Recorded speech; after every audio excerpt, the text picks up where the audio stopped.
807, maintaining 15,000.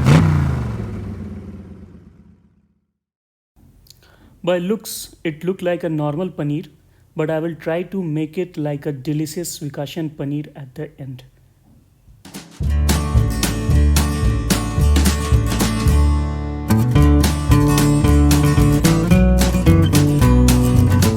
Hello friends, कैसे हैं आप लोग। आपका बहुत बहुत स्वागत है भोजनालय में।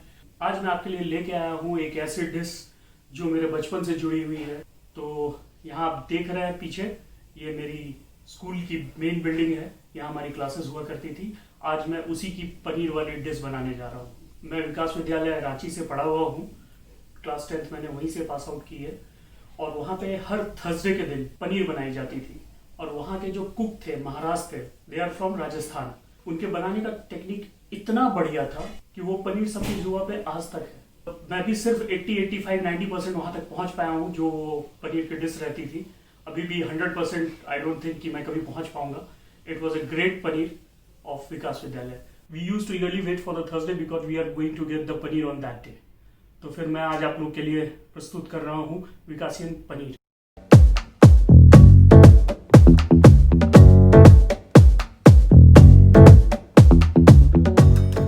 पनीर को आप छोटे छोटे टुकड़ों में काट लें। ये मैंने क्वांटिटी ली है 200 ग्राम ऑफ पनीर के हिसाब से। In case if you are going for a larger quantity, kindly increase the things according to your need.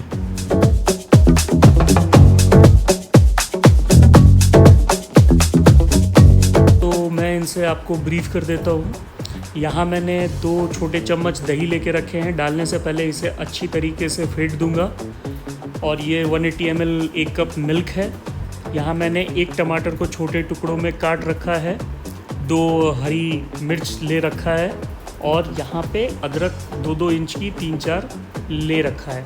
यहाँ पे काजू 8-10 पीस के आसपास है। हल्दी ½ चम्मच, मिर्ची पाउडर ½ चम्मच, और ये गरम मसाले ½ चम्मच लिया है। ज़ीरा पाउडर ½ चम्मच, salt according to your taste, और कड़ी पत्ता is the most important thing. चूँकि मेरी पनीर की क्वांटिटी काफ़ी कम है, 200 ग्राम है, इसके अकॉर्डिंगली मैंने ये सब ले रखा है। आप अपने हिसाब से मॉडिफाई कर लीजिए। और सबसे इम्पॉर्टेंट चीज़, ये रिफाइंड में नहीं बनती है, ये शुद्ध देसी घी में बनती है। ये विकासियन परंपरा है। तो ये शुद्ध देसी घी।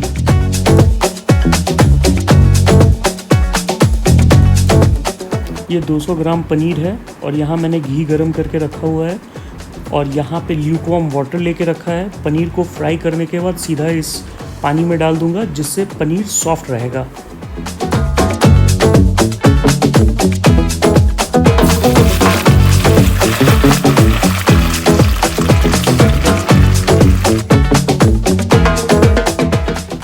ये पनीर बिल्कुल सही ब्राउन हुई है। इसे ज़्यादा फ्राई ना करें, वरना ये चुई हो जाएगी। और इसे आप फिर पानी में डाल दें और वापस छान के निकाल लें।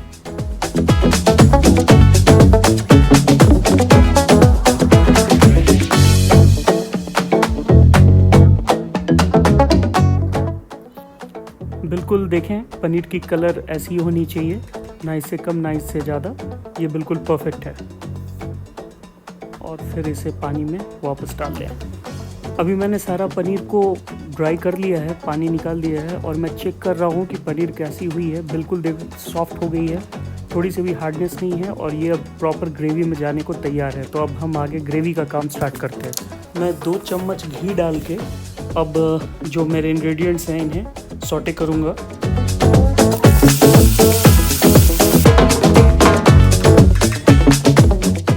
ये सॉटे हो चुकी है। अब मैं जब ये थोड़ी कूल हो जाएगी तो मिक्सर में डाल के इसे ब्लेंड कर लूँगा।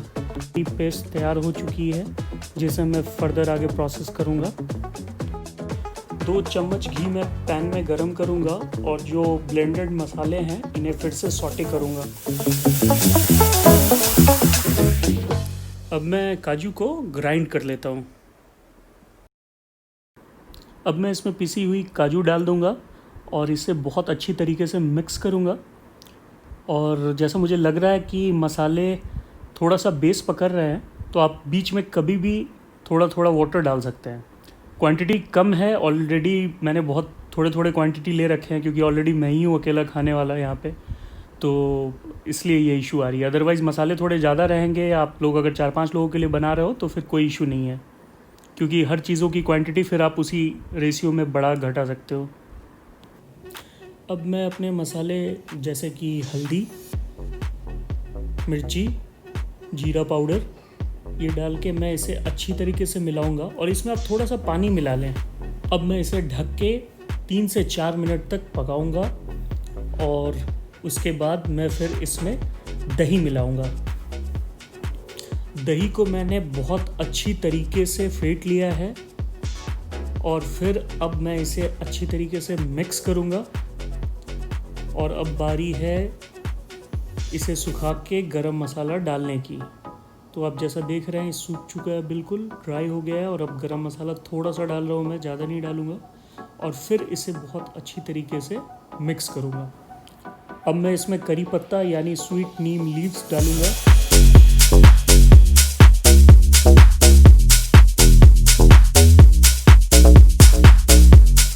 ये सही वक्त है मिल्क ऐड करने का। जी हाँ, पूरा 180 ml मिल्क डाल दें और इसे बहुत अच्छी तरीके से मिलाएं। अब इसमें आप सॉल्ट डाल दें अकॉर्डिंग टू योर टेस्ट। अब इसे ढककर 3 से 4 मिनट तक स्लो फ्लेम पे पकने दें। 3-4 मिनट के बाद मैं अब इसे निकाल रहा हूँ और देखूँगा कि मेरी कंसिस्टेंसी कैसी है। तो बिल्कुल बढ़िया लग रही है मुझे, ये कंसिस्टेंसी बिल्कुल ठीक है और इसे मैं थोड़ी देर तक और पकाऊँगा, बट फ्लेम बिल्कुल लो रखना है हमें। ये ग्रेवी बिल्कुल तैयार हो गया है और अब मैं इसमें पनीर डाल दूँगा जो मैंने फ्राई करके रखा था और फिर मैं इसे बहुत अच्छी तरीके से मिक्स कर लूँगा। हर थोड़ी देर पे अब इसे ढक के पकाना है और फिर स्लो फ्लेम पे बिल्कुल रख के और बीच बीच में चलाते रहना है। सांस लेना है और ज़िंदा रहना है, ये भी बहुत एसेंशियल है। तो अब मैं इसे ढक के थोड़ी देर और कुक करूँगा, almost 2 to 3 minutes on slow flame. Friends, मैं थोड़ी देर के बाद अब इसे देख रहा हूँ तो बिल्कुल सही डायरेक्शन में मेरी स्टोरी जा रही है और ये आप देख सकते हैं जो पनीर है वो बहुत अच्छे तरीके से, लुक तो काफ़ी बढ़िया है, ऑलमोस्ट थोड़ी तो काफ़ी मैच कर ही चुकी है। अगर आपको ये थिक लगती है तो थोड़ा सा आप पानी मिला सकते हैं इसमें, बट अभी मिलाने के बाद थोड़ा गर्म पानी का यूज़ करें in case you want. Dear friends, this is not just a paneer, but this is our childhood love of Vikas Vidyalaya, where we used to cherish the moment on every Thursday.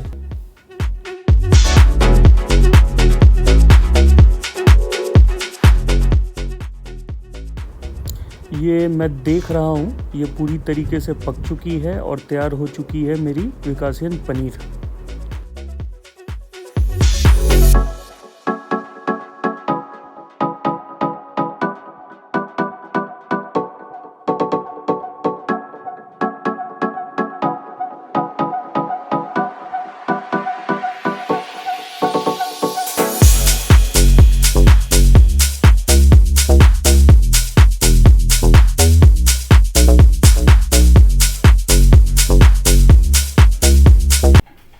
Friends, ये मेरी बन गई है विकासियन पनीर और मेरे पराठे गर्मा गर्म। अब मैं इसे टेस्ट करके देखूंगा कि इसमें वो बात आ रही है या नहीं, 20 साल पहले वाली खुशबू है या नहीं। तो मैं इसे अब टेस्ट करता हूँ।